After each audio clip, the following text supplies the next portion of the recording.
Thank you so much for joining me today. We're excited to have you. I think we have a great conversation and really talk a lot about your book and just your healing and resilience story from there. So thank you for joining me. Yes, no, thank you for having me. It's always a wonderful time when you get to talk a little bit about those important things. So, Oh, yeah. So, for listeners that's meeting you for the first time, how would you describe who you are today? today I am steadfast on not just maintaining my peace, but reclaiming my joy. Hmm. And because of that, and my healing journey has led me to create some boundaries in my life, not just with people, but just boundaries in general with all Yeah. things, with work. And I'm really just in the space where I am allowing myself to rest and listening to myself when I need to do that. While I'm still pouring into others and helping reach back and help others get to that space too.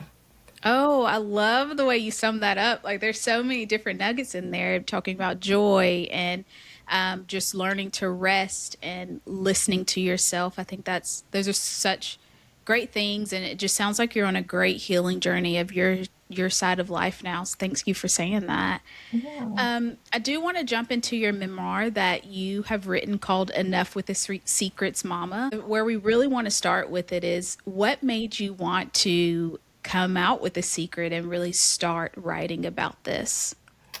I have had so many conversations with people in the community, and I'll explain what I mean by that because my professional work is in community advocacy. And so I Mm, meet with a lot of people who are usually, when I meet them, they're going through something very traumatic, something very difficult. I found myself continuing to have similar conversations of moments when I needed to start that healing journey with the relationship with my mother. Because I found that a lot of the things that I went through in life, whether it was, with relationships with other people or even with my profession and being who I came to be thus far, really stemmed from that root relationship. And so it was really kind of like every time I spoke to someone, it was like God telling me, like, okay, how many more times do I have to put someone before you listen to yeah. what I'm trying to tell you here and share your story to help others through it. So for me, it was what I wish I had at the Yeah. time when I was going through it to understand that it's okay. A lot of the feelings and things that I was experiencing. Yeah, yeah. It sounds like your childhood and those experiences with your mom really, it sounds like you kind of had these light bulbs going off of every time you're saying or recalling stories. It's like, oh, maybe this is something I should dive deeper into. Would you say that? Yes, absolutely. Hmm. And that's what it made me do. What I wanted was to get an understanding of why my mother was the way she was. And Hmm. so doing that, also trying to understand then how that came to be, how her mother was with her, understanding that it was a generational shift, and that's how she ended up raising us. So interesting. I'm sure we'll get into more, but I had such a heartwarming conversation with her this past weekend. We were talking about celebration and Yeah. just how deep that experience in her childhood was and how she passed that along to me. So yeah, we'll get into that. Yeah, yeah, that'll be an interesting conversation to talk about too. Yes. Tell us a little bit about your books. Yeah, so my story centers on just turning pain into purpose and just healing worthiness wounds and learning how to live fully without denying the struggle. So Hmm. it's a memoir based on my life. It's my perspective of growing into through my childhood, my experiences as a child who was molested several times.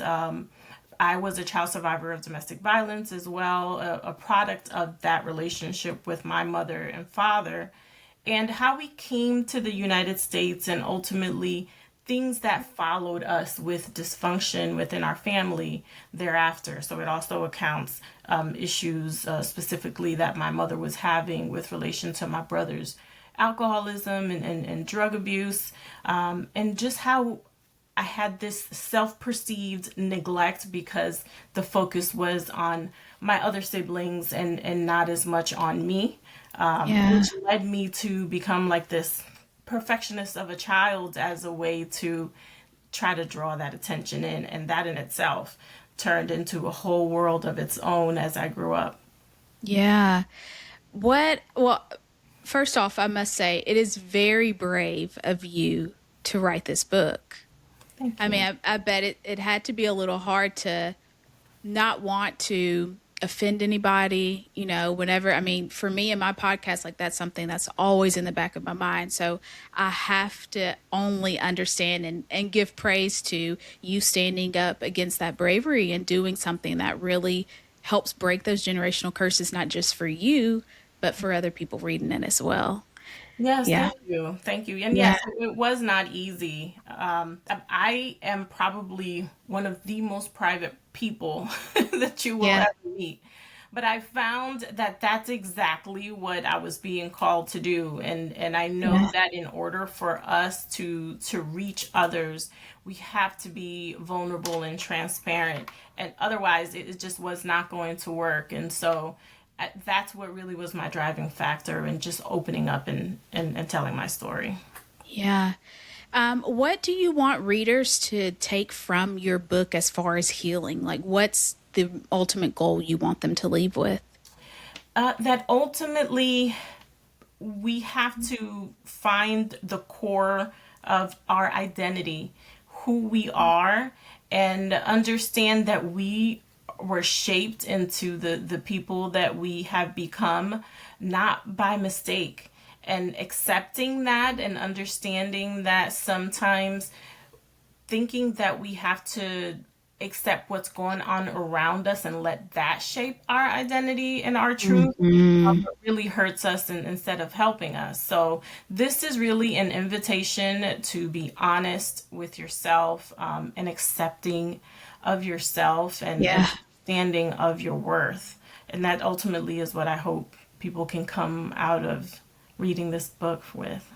Yeah. The first step is really accepting it and accepting that it's something that may have happened to you, no matter what it is that may have happened. But that acceptance, I feel like, starts that road to growth and to healing and to learning more about you and finding out who you want to become too afterwards, because you don't have to stay that person at all. So, Absolutely. yeah, I Yeah. love you saying that.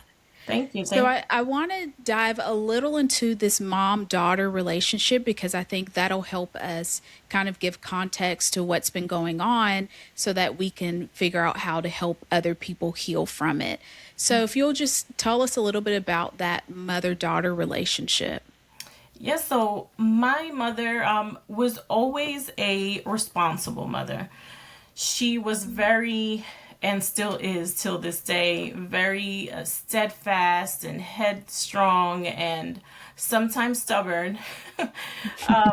But it's that way of being that has made her be this matriarch of the family that she was. So there was always a level of respect that my family had for her in general, her siblings, her parents, and in turn me seeing it as a child, me seeing that allowed me to have that same respect for her too. So growing up, the biggest pain in her heart, and I can see it as a child, was all that my brother was experiencing. And Mm, she was consumed, and till this day, unfortunately, is consumed yeah. with this idea that she's got a child, her firstborn, who has been struggling pretty much all his life. Anyone who knows, the struggle with addiction, it's a lifelong battle. And Yeah. so I think me seeing that as a child really pained me, and it really made me want to do something about it.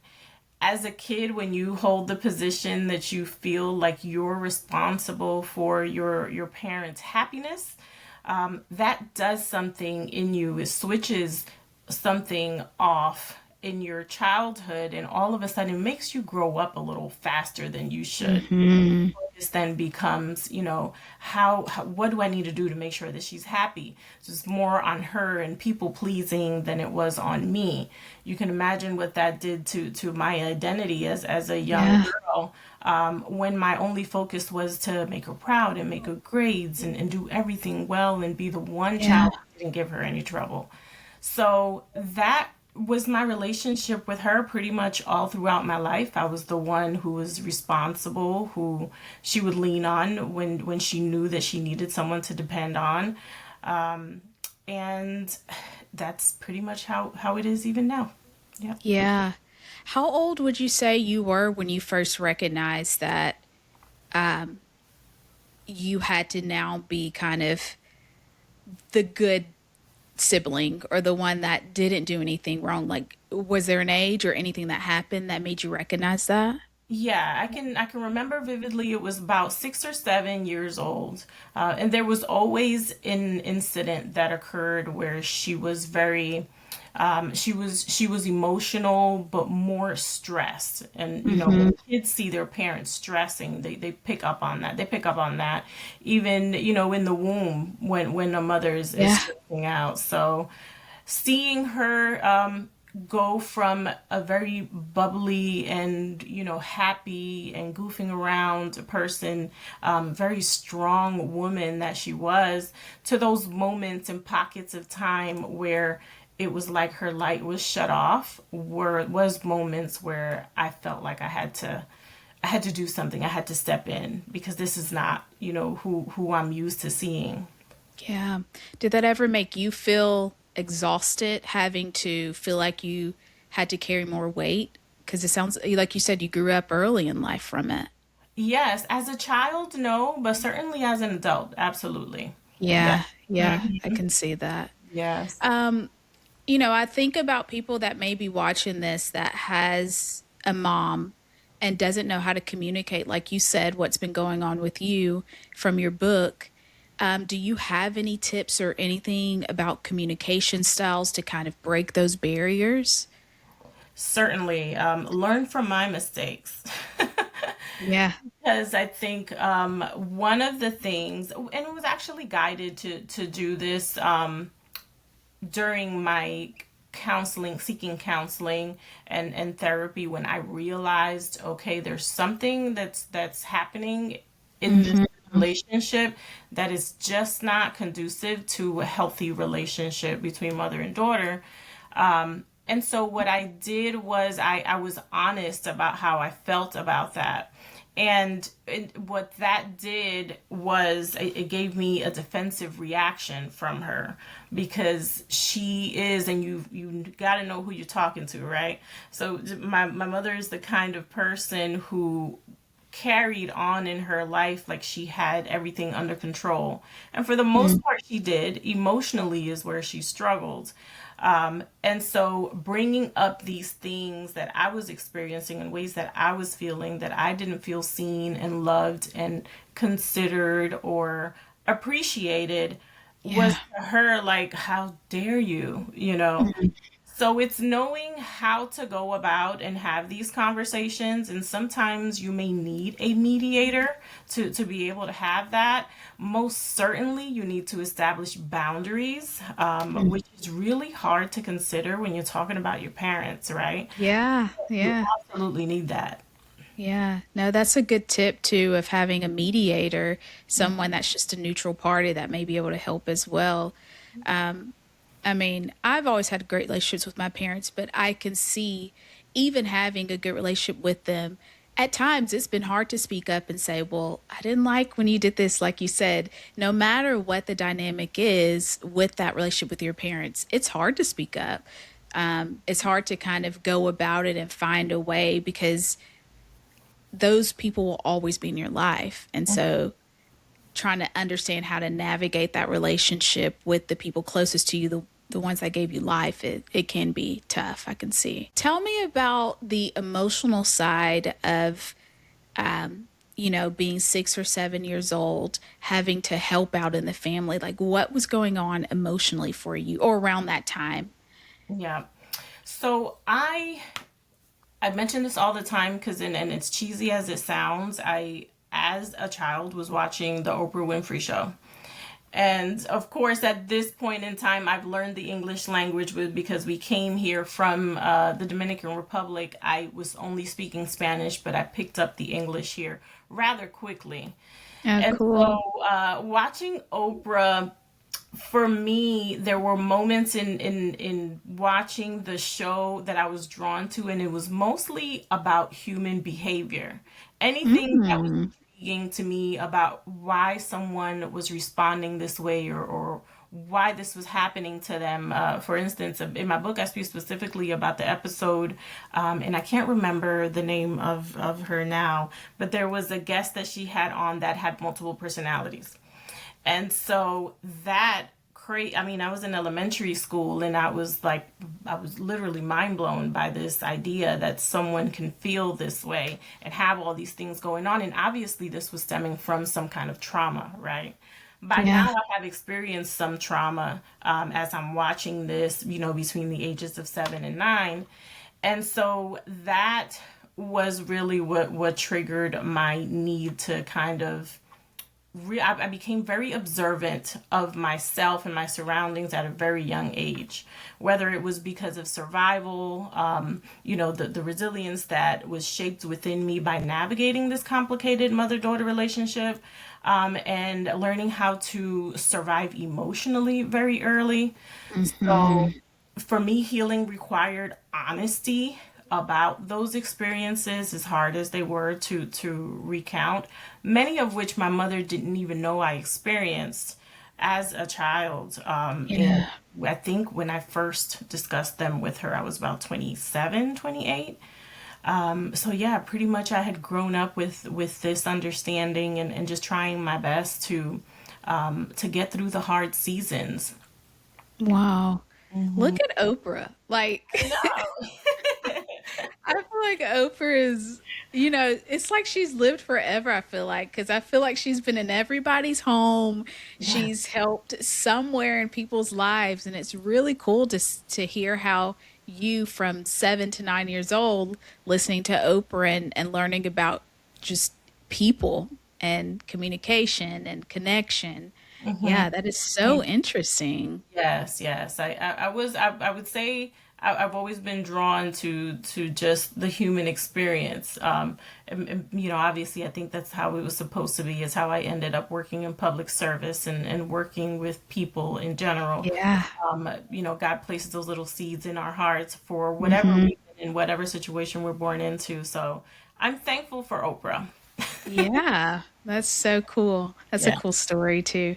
When did you decide that you needed therapy or that was introduced to you? How old were you then? Um, so I had my first experience with anxiety. I must have been about 22, uh, Okay. 22 years old. That was my first understanding of something physically is not okay, and trying Hmm. to figure out where that was coming from. By then, I had my son. He was 1, and so on top of trying to be a good mother, because remember, I was determined to be perfect at everything I did.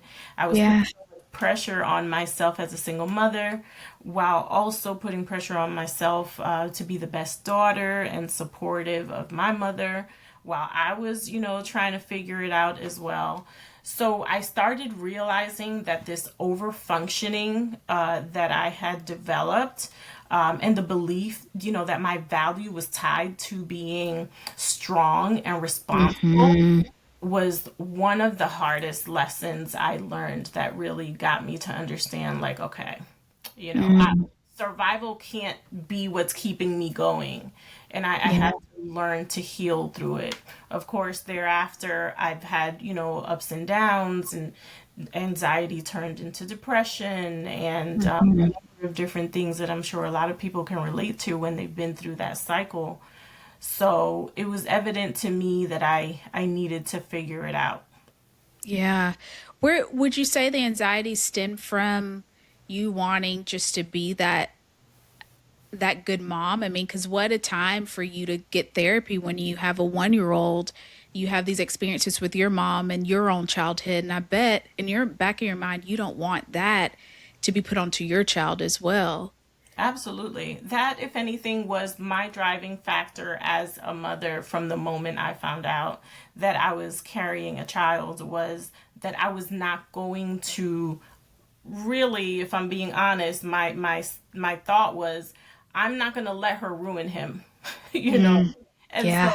as knowing that from the very beginning, I was determined to do whatever I needed to do to raise up this little being to be everything and more. Yeah. And so, yeah, that was a lot of pressure. There was also a period of time during high school that I was the only breadwinner helping provide for my family. So this by the time I had my son, I was I was just my junior year in college, and so by the time I have this episode, I was done with college at that point in time. Had gotten my degree and was trying to figure out, okay, like what's next, and trying to build all those things up. So it all just kind of came, crashing down on me. Yeah. What pressure, though, from being a breadwinner in high school? Is that what she said? Wow. Like the amount of pressure, gosh, I mean, just makes you not want to take life for granted because you never know what people have gone through. And your story, it's so beautiful, is the healing side of your story, which we'll get to. But I mean, what pressure it had to be a breadwinner in high school. And it seems like also you have this nature of wanting to protect and care for your family. Yes. And I was driven by that. It's Yeah. what I had, it's who I was, Yeah. my identity was being the person who made sure that our family was okay. And I Hmm. didn't mind. I literally was like, okay, this is the role I play, and this is my job, my responsibility, and I would gladly do it. I would, Yeah. I was at the my senior year in high school. I was in the on the job training program, and so I had earned enough credits where I only had like one or two classes in the morning, and then I worked the rest of the time. For me, that was amazing because, and I wasn't even thinking, oh, I get to leave school early because I've always loved school. Yeah. It was more like, okay, I get to go and make some money so that, we can pay the bills and have food on the table. So yeah, that it was what it was. And I was bringing home the money and dropping it off and saying, here, mom, take care of whatever needs to be taken care of. Yeah. Wow. Wow. I mean, I commend you that you definitely had to have a mature mindset for that at that time. I mean, because it sounds like your focus, in high school, your focus is what football game you're going to, or, how, it sounds like your priorities were different, but you had this love and care for your family and you wanted to do whatever you had to help them as Yeah, well. absolutely. Hmm. I kind of want to side pivot talking about your first child and just talk about like how you wanted to show up differently as a mom, because of course you have these experiences, but what did you do differently to show up as a mother? I was determined from the start, before I even found out I was with child. I was determined from the start to never be in a relationship that was going to take away from what I had envisioned for my life. Mm, And so, 4 months before I was 4 months pregnant when I found out I was pregnant. 4 months before that, literally, right before, I had broken up with his father. Young, I was, 20 years old. We didn't yeah, really date very long. I didn't make the best choices in terms of, protecting myself. And, here I am now with a child. It was scary for me because I've always been goal oriented and focused, and to find out that here is something that I can't control. I mean, it's happened, and I need to figure out how I'm going to tie this child into my life. But I will say, everything happens for a reason. You know, we hear Hmm. that a lot, but I'm a big believer that our lives are already planned for us way in advance. Yeah. And as crazy as it is to consider that this is what happened at a time where I was in school and I was, getting my 4 year degree, first in my family to be able to get a 4 year degree, and I was so focused, and boom, now I'm pregnant. But right before that, I was planning on quitting school because I wanted to just get a job that would help pay the bills like right away. Yeah. I wasn't thinking about my future and what that would be. And when he came along, I said, okay, Yeah. absolutely have to finish school. So Yeah. that definitely made me change the whole thought process that I had at that time. Which, when you said that you were thinking about quitting and getting a job to make money right away, to me, from what you've told me so far, that doesn't even sound like you. No, Am no. I right? Yeah, yeah. No, Yeah. and I was really just driven by providing. I Mm, wanted to provide, and it needed to be immediate. I didn't want to wait 4 years of schooling to get this degree that would ultimately get me a good job at some point, right? yeah. I was thinking hospitality. We were living in Miami, and tourism and hospitality is major. Mm, And I was thinking, okay, if I can just do a quick course on hospitality, which obviously is not where my heart lied, yeah. then I can finish this quick and I can get a job, and we'll be fine. So that's really what was leaning me to go in that direction. Yeah. It sounds like he was definitely a blessing in disguise and came at the right time for you, too, Absolutely. to figure out priorities. Yes. We've talked a lot about your perfectionism, and I am a perfectionist as well, so I understand that. I don't know what it is, but I am definitely a perfectionist like you. But how did you understand and notice that perfectionism in you, and how did you start to kind of start healing? I feel like it's kind of a part of you, but how hmm did you kind of start healing that and kind of knowing when you needed to do that and when you didn't?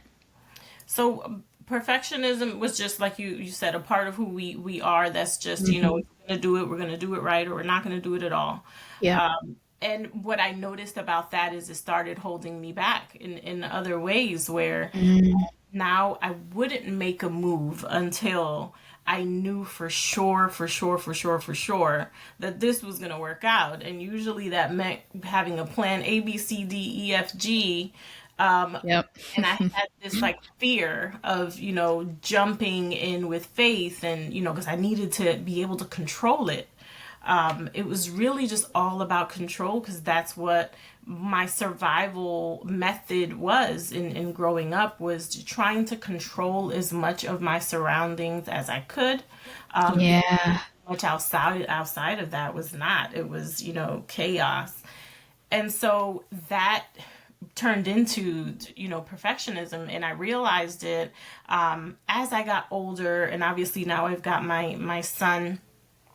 When he was younger, I didn't notice it as much, but as he started getting older, just with house things, like things to do around the house, I started noticing that when I decided something as simple as cleaning the house, right? When I decided to clean the house and do house chores, the house was immaculate. Everything was in its place, but in order to get there, I had to actually start. Whereas if I Mm, had, for instance, on a regular week as a single mom, just taking things, you drop stuff off on the couch, and then you look at those things piling up on the couch and things kind of like scattered all over the place. You see it, and that little, thought in you who wants to have everything in its place is like, oh my God, like I have to do this. I have to clean up. I've got to organize. And every yeah. day pass by that same little pile of whatever it is or thing that's out of place, you literally can't stop thinking about that. But I couldn't take care of it because I couldn't fully focus on it. And so that's when I realized that that my perfectionism was starting to pour into other parts of my life. my daily life, my work life, my relationships, and later on, even in raising my son. Wow. Like some of those had light bulbs going off for me too. Because like you, like I will not do things, but then when I actually complete the task, I'm like, that wasn't so bad. Like Right. I made it such a bigger deal in my head than what it actually was. Absolutely. Yeah. Yeah. Yeah. I had a lot of those little moments, and I was like, Yeah. yeah. Yeah. That's so hard. I do also want to talk about, we've spoken about the past in your book, but I think one crucial question in this is how did you not let the past define your future? Like how do you get unstuck for somebody that may be listening to this? Like, I love her story, it's great, but how can I get that? Like, how can I move past whatever trauma I may be having? And trauma for everyone is different. And for some, it may be something that's really, really difficult. You've got a mental block, an emotional block. It's hard to get past it. Mm-hmm. But for me, from day one, there was one thing that I always told myself, and I'm sure I heard this on Oprah growing up, was in my mind, I always had this thought I was just not going to be a victim. That was the Mm-hmm. constant like feeling that I had, and the way I carried myself was I was not going to allow myself to fall into the trap of what so many people who've experienced this kind of dysfunction and trauma in their childhood, because I want more for me. Yeah. Maybe parts of that was my mother's confidence and seeing how she had done so much to get us to where we were. Maybe that was also a driving factor for me, but initially that little seed that was planting in my heart as a child. Moving on though, as you really start to see how trauma affects you as an individual and your relationships, for me, it was hard initially because you don't realize how it's really pouring itself into different parts of your life and how it's affecting Mm-hmm. that you make, people that you decide to give the an opportunity to explore and learn, but really understanding that it was not going to shape my future despite what I had been through. I had this constant feeling like God has a plan for me.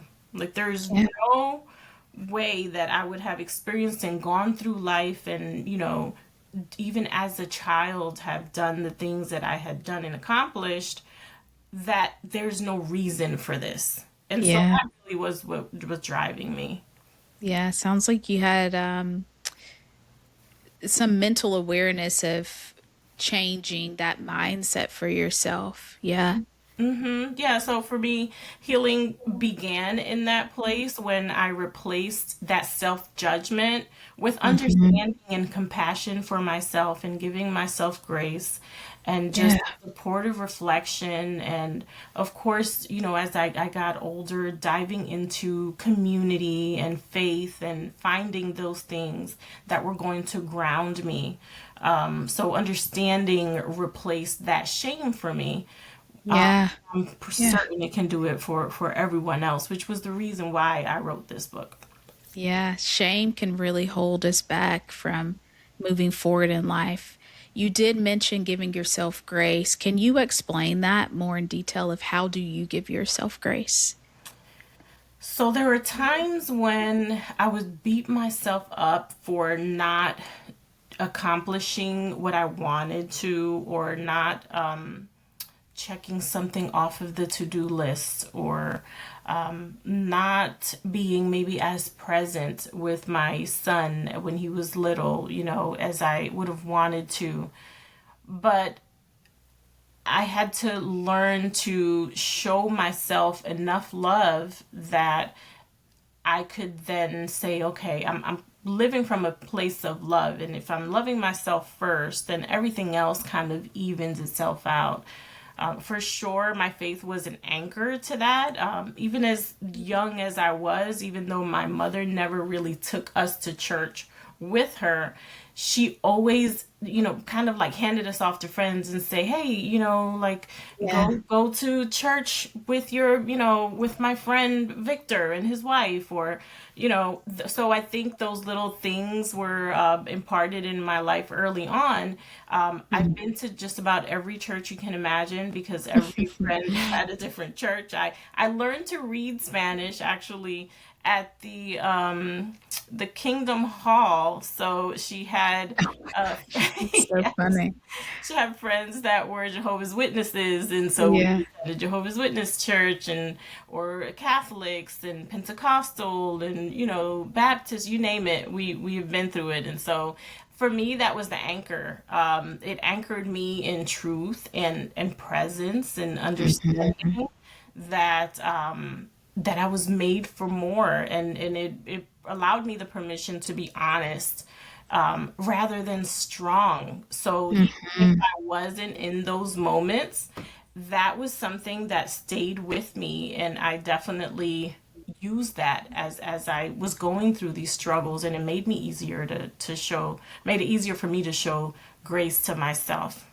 Yeah, I think there's so many points in all of our lives where we probably should have given ourselves much more grace than we did. And instead of beating ourselves up over something that had happened, you explained that so beautifully. I really hope it helps somebody listening to this that's trying to understand how to get to that point in their life.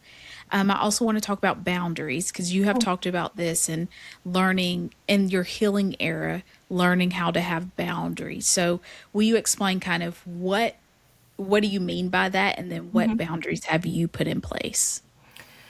So I think it's important that we in order to get other people to respect where we stand, and the kind of life that we want to live in, the space and the energy we want to live in, that to be able to set the line, draw the line in the sand of things that you will not accept, things, and those things are usually the things that trigger your anxiety, that make your heart race, that make your palms sweat, that just make you feel uncomfortable. If it doesn't Hmm. feel peaceful and you don't feel, joy in certain environments and around certain people, that is a sign that you probably need to establish some boundaries. For me, it was important, and it has been really what I think catapulted my mother and I's relationship into a much better place, is because I set those boundaries. Hmm. And that was weird for me at first because I'm like, this is my mom. If she Yeah. calls, like, I've got to answer the phone. If she needs something, I got to drop what I'm doing and do it right now. Yeah. And that's been the case with my family too, with my sisters and my brother. And I realized that I was being driven more by the, okay, yes, I can be there for you. Okay, that Mm. people pleasing, which wasn't serving me at all. If anything, it was stressing me out more than it was, Yeah. helping. And so that's when I realized I needed to establish those boundaries. So with my mom specifically, I've had to learn to set a time, and she would literally call me back to back about 6 or 7 times. This is the norm for her. And Yeah. and before I would answer, and then I realized, okay, this is just, it's starting to make me anxious. Like, now Yeah. I'm feeling like, okay, now you're not respecting my time, Yeah. and that's where you have to learn to set the, draw the line in the sand when you start feeling that discomfort and the need for more peace and understanding. I mean, it makes sense too. I mean, you were the breadwinner at one time in high school. So yeah, that it sounds like you became somebody that they were able to depend on until you figured out that it was causing you anxiety and all of this stress, and then you also have a child on top of that that you're trying to break these generational curses, which I want to get into, but you wanted to break that. Yeah, there had to be some boundaries set in place, for Yeah. sure. Mm-hmm. How was it with your family and your mom specifically? How was it for that change of them understanding those boundaries, you know? Oh, it was definitely uncomfortable. It was an uncomfortable Yeah. time. I've had bouts where I've just had to not, I've had to not have conversations with them or talk to them because they were more self focused, or at least self Yeah. on their end. So I had to just deal with the discomfort of it all initially, and it was a struggle because I'm like, but this is who I am. I'm supposed to, do all these things. Mhm. But I had to shift that when it was just wasn't doing me well physically, emotionally. It was not well received, for Yeah. sure. But as you Yeah. expect, when you've got people who are used to having you be the one, Yeah. because it makes it easier for them. They're living a much easier, life because they have someone who they can depend on. But I quickly realized that I didn't have that. I had Yeah. me, you know and that was kind of it. I had some resentment, with relation to that initially, which I believe helped me even more so create those boundaries Yeah. because it made me protective of me. And Mhm. now I was like, okay, yeah, this can't be a one-sided situation. Someone's got to care about me, and why not let it be me if it's not going to be anyone Yeah. else? Yeah, it sounds like you somewhere had to realize that you had to put yourself first as well. Yeah. Absolutely. I had to realize I was worthy Mm. of that. I had Yeah. to come to the place where I had enough value in myself that I was willing to draw the line in the sand. And that you deserved it. Yeah. Absolutely. You definitely deserve that. Would you say that you did you have times where you were beating yourself up of like, all right, I'm trying to set a boundary, but I'm, kind of teetering that line of, yes, I'm doing this for me, but I feel like when there's any change in your life, you kind of overthink it. Did Hmm. you ever have a time like that? Yeah, and it's what's interesting is I'll give you an even pretty recent example because I think it's important to note that a healing journey is exactly that. It's a journey, and and it's a winding road. So Yeah. it's not like you heal and that's it. You know all the things that you're supposed to do, and you're never gonna have an issue again. Yeah, we wish. Yeah.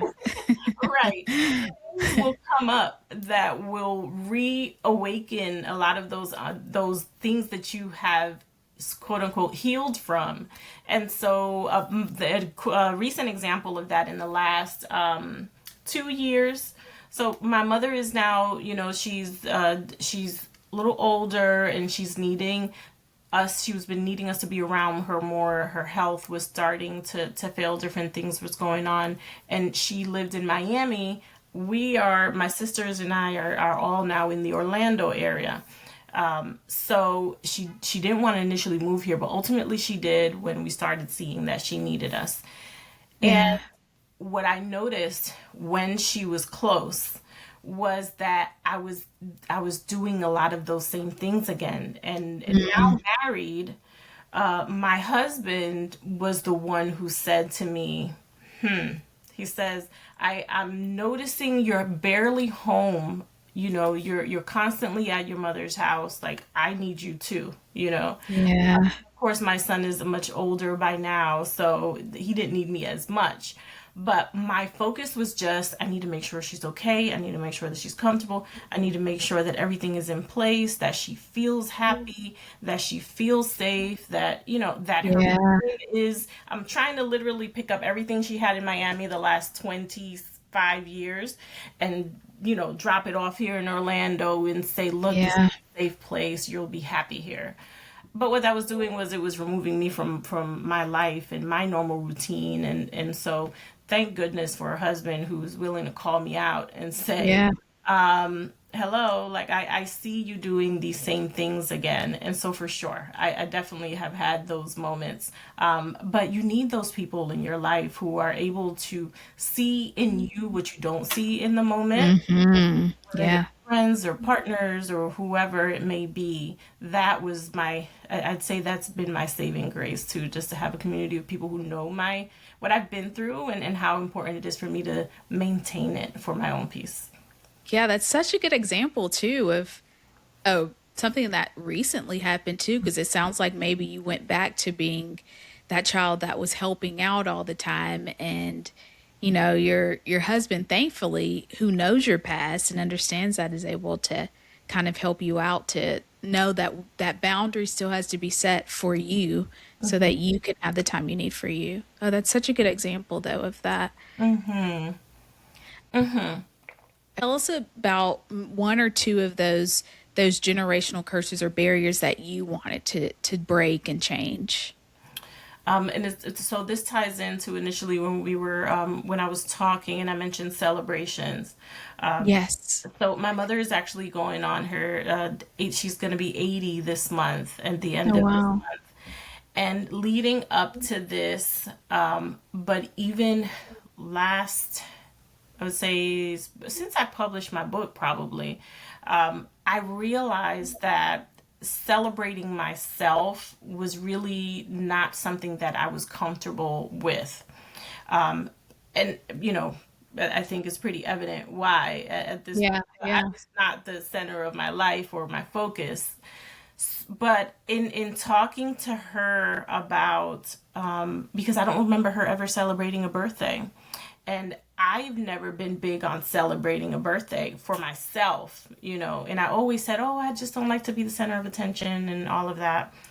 But I had a conversation with her, which this book has really allowed us to have these deep conversations, because Mm, we talk about how things were like with her growing up, and it made sense as to why we never saw her celebrate a birthday for herself.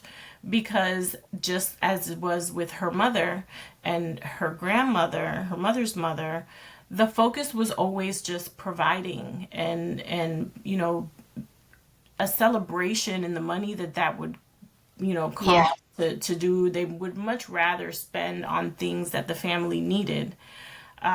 And so not seeing that was one of those things that I repeated in my life. And I really never really understood 100% what the cause was. I just knew that I didn't like to make a big deal out of my birthday, Mm, or any celebration. So here I published my book. My book gets is about to be launched on the New York Times billboard for the first of the year last year. that's awesome. Big deal, right? Yeah. Um, but I didn't feel the need to be there. I feel the need to really make a big deal out of it. For me, it was like, okay, one more thing I accomplished, and what's next? Mm, And so I had friends who literally would, again, the community of people who look at you in your face and shake you by the yeah. shoulders. What's wrong with you? Yeah. This is a big deal. Yeah, it So is. celebration is one of those generational things, and I think that also ties into just the lack of feeling that you're worthy enough to celebrate, and Hmm. that you're constantly having to look for the next thing to do, and you're never really focused in the now. And so I then, when it came to my son, wanted to make sure that he never had that experience. So Yeah. he has had every celebration from his first year birthday to the oldest he will let me celebrate him. He's now 25. So now It's it's like we different. celebrated enough. Yeah. All right. Yes, yes. But that was one of the things that I was really just focused on, making sure that those patterns that seem so small and insignificant really do affect us in so many ways. And that's just one example. Yeah. When you said that last sentence you said about how they're so small but they're so significant, like it's so true. I think about celebrating a birthday, you don't think about people that's not, I don't want to do that. I'm fine. It's just another day for me. Yeah, But like you said, it should be celebrated. And back to that perfectionism, you're like, okay, another thing that I accomplished, something that I think is very cool. What's the next thing to look forward to? Would you say that kind of goes hand in hand with that perfectionism? absolutely. Yeah. Yeah. I was more focused on, okay, like all the logistics and the technicalities of it all. I Yeah. wasn't really actually even reveling in the moment, like this is happening, like my book that I've worked so hard, my life Mhm. story, like literally, like me Yeah. in naked form to the world, was on a billboard for the entire day on New Year's Day. And That's awesome. I just couldn't grasp it. My focus was, oh my goodness, so what does that mean? That means, people are going to see it. That means if there's going to be a demand for my book, am I ready for that? What do Mm, I need to do? Now, what opportunities could this launch me into that would make me further spread this message and reach more people? So, again, it yeah. became about everything else, and I Mhm. didn't give myself the space to just you just be still in that moment, until my friend said, "You better make it up here. I don't care what you do. You need to make it up to New York, and we're gonna go." It was freezing cold, but I definitely had that. If you watch Girlfriends, that Maya Yeah. moment, yeah, that Oh, Maya I love that. awesome. Yeah. And actually did a whole thing. She made me recreate that whole subway scene and everything and share it on my social media. That was her way of pushing me to really Yep. celebrate myself. Yeah. Yeah. That's awesome. Well, congrats to you too. That is a huge honor. Yeah. Yeah. Something you've worked very hard on, like you said, and something that's deeply personal to you. And me going back to what I said earlier, like how brave of you to share that with the world, to share that with all of us in order to help us heal too. So, yes, you should definitely celebrate that. Yes. Yeah, Thank I'm you. glad you have great people in your life to help you too. That always helps. So grateful. Yeah. I think I saw the picture because I went on your website. Is there Mhm. a picture on your website? Yes. Okay. I Yes. thought I saw that. And when you were Yes, and telling the story, I I'll was tell like, I you think that's it. also because I still see, with life's pressures and demands, especially since the launching of this book, doing interviews like this and being asked certain questions that sometimes do bring up those emotions. I So I bet. Yeah. see a therapist on a regular basis, and I remember exploring this, like, why am I feeling this way? Like, this is what my friends are Mm, telling me. And she literally made me print that picture and post it everywhere. She said, I want it if you have an Apple Watch. I want it as your screensaver on your watch. I want it in your car, yeah. your office, which, to be honest, made me a little uncomfortable at first. I'm like, that seems so arrogant. Yeah. You're like, I'm everywhere. Right, yeah. But I was obedient, and I did what I was asked, and it actually has in little ways helped me remind me, Oh, that that's good. that Yeah. I can and should celebrate myself. It's your reason why. Yeah. Yes, Yeah. yes, You did it for a reason. So that's awesome. absolutely. I love that example too of just breaking generational curses and making sure that, something that we see and take for granted as small as a birthday and how you took that and said, this won't happen again. But also, one point I want to touch on with that was how you had that conversation with your mom to ask her, like, about her own childhood. Because it sounds like that made you understand your mom better, also. Yes, it actually also there was like a little tinge of sadness hearing her say that, Mhm. because she's like, I didn't think it a big deal. She's like, I just didn't, my mother never did it for me. And, growing up, I think her first husband, she said her first husband did celebrate her. And then when she's been married three times in her lifetime. And I think thereafter, she just didn't think it was important. So it really did Wow. make me a little sad. So having Mhm. this conversation with her almost confirmed to me, probably most people see in me when I was having difficulty doing the same. Um, Yeah. and it really was like a full circle moment. It really helps to understand that person more. For anybody listening to this that may be try to understand their parents more, because it sounds like you've done a lot of work there, Mhm. and you may have some tips to give. So, for anybody that wants to start talking to their parent about their own childhood and what happened in their life, where would you tell them to start? Definitely start with the most honest version of you. I think honesty with ourselves is of utmost importance, and I don't think a lot of people think about that Yeah. specifically when we talk about being honest with ourselves, because we wear so many hats and we have so many faces that we carry on in our day. You Mhm. know, when we're going to work, we're a certain person. When we're home, you know, we feel, some of us, you know, feel like they can be more themselves, but others are literally carrying on survival back at home too. So Yeah.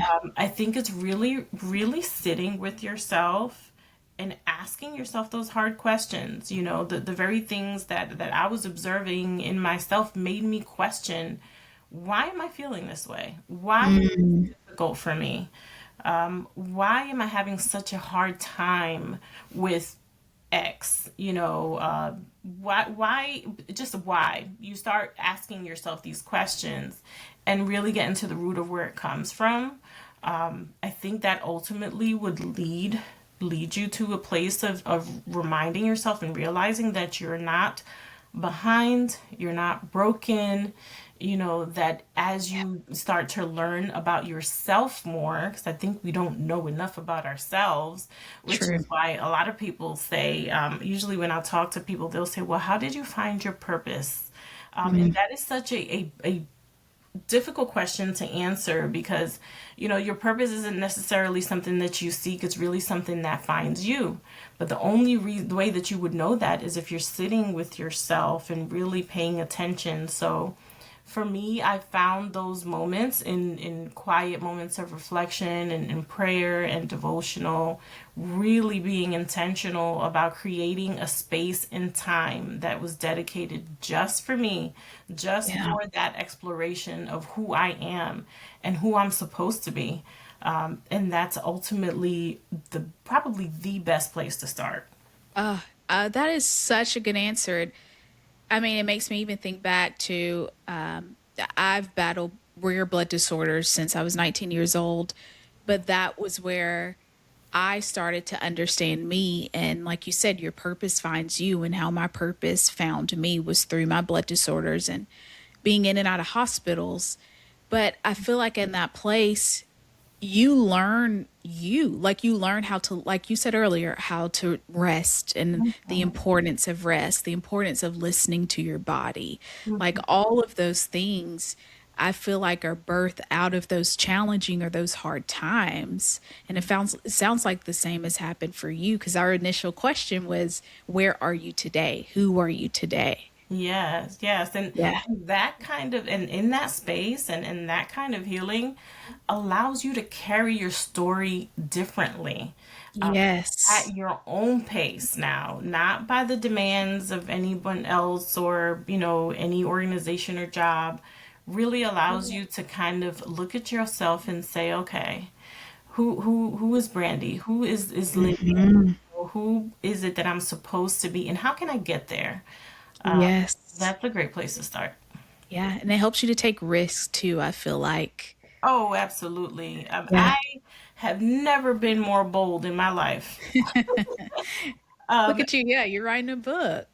yeah, that writing a book and speaking to large crowds of people. I was the person who was afraid to get up at the front of the class and speak Wow. to anyone. I still consider myself quite an introvert, but you know what I find in this space is that many people who are empaths and who really love people Yep. really thrive more in those spaces. And so often people will say, I would never believe that you're an introvert. I'm like, no, I would rather be in my home with a book and just like not talking to anybody. Yeah. No, you, But I no, wouldn't believe it either. Yeah. yeah, yes. That's It's so amazing. awesome. Hmm. Yeah, it's awesome how your passion and your purpose, it makes you, I feel like you just peel back another layer of yourself. Like, this is something else. Like, I'm like you, I'm a very private person. So, for me, starting a podcast and different episodes through my podcast, like, you may reveal or find something new out about me too while I talk to guests. But I'm very private. So to do that, I'm like, who am I? When those things come out of my mouth, I'm like, oh, Brandy, you're really okay with saying that. I So love I'm that. like you in that way. But I definitely think it peels back this other different layer of ourself. And just makes us more comfortable with the uncomfortable, really. Yeah. Absolutely.